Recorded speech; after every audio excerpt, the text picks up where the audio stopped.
Imagine standing on a hillside, the sun rising over the Sea of Galilee, as a carpenter-turned-rabbi begins to speak. His words are not like those of the religious leaders of the day. He does not promise political power or wealth.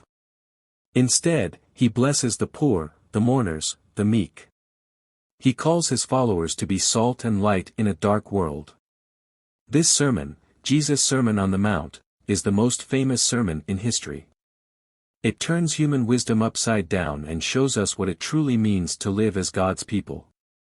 Today, we will explore what we can learn from this powerful teaching, focusing especially on the Beatitudes, Matthew 5 verses 3 to 12, and their significance for our lives.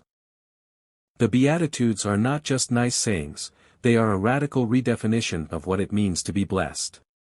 Let's look at some key lessons. Lesson 1, True blessing comes from spiritual dependence, Matthew 5 verse 3, Blessed are the poor in spirit, for theirs is the kingdom of heaven. The world says, blessed are the self-sufficient. But Jesus says that true blessing comes from recognizing our need for God. When we are poor in spirit, we understand that we cannot save ourselves. We depend on God's grace alone. Lesson 2, God's comfort comes to the broken-hearted. Matthew 5 verses 4, Blessed are those who mourn, for they shall be comforted. In a world that avoids pain and grief, Jesus tells us that mourning can lead to blessing. Why? Because when we bring our pain to God, He brings comfort. This is not only to personal loss but also to mourning over sin and the brokenness of the world. Lesson 3, True strength is found in meekness. Matthew 5 verses 5, Blessed are the meek, for they shall inherit the earth. The world values power and dominance, but Jesus blesses the meek, those who humbly trust in God. Meekness is not weakness, it is strength under control. It is the humility to surrender to God's will. Lesson 4, Righteousness is our greatest hunger. Matthew 5 verses 6, Blessed are those who hunger and thirst for righteousness, for they shall be filled. Many people hunger for success, fame and pleasure. But Jesus says the deepest satisfaction comes from pursuing righteousness, seeking to live according to God's ways. Lesson 5, Mercy opens the door to God's mercy. Matthew 5 verses 7, Blessed are the merciful, for they shall obtain mercy.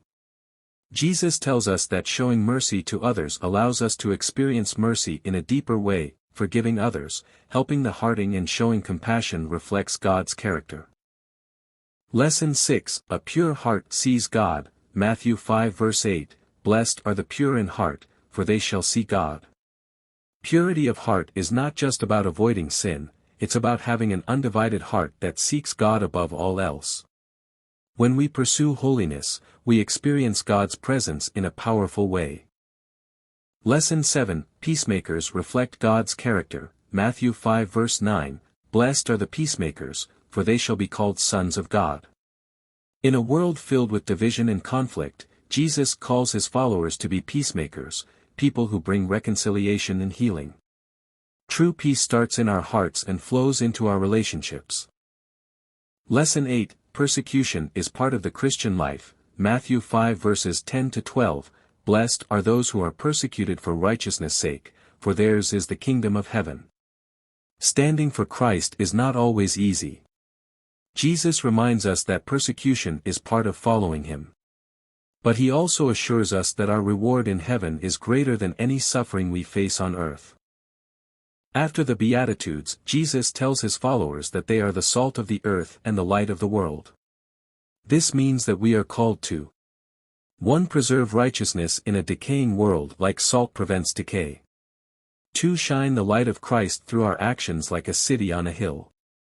3. Glorify God through our good works. The Sermon on the Mount is not just a list of ethical teachings, it is a call to live as citizens of God's kingdom. It challenges us to adopt a new way of thinking, one that values humility, righteousness, mercy and peace over pride and selfishness.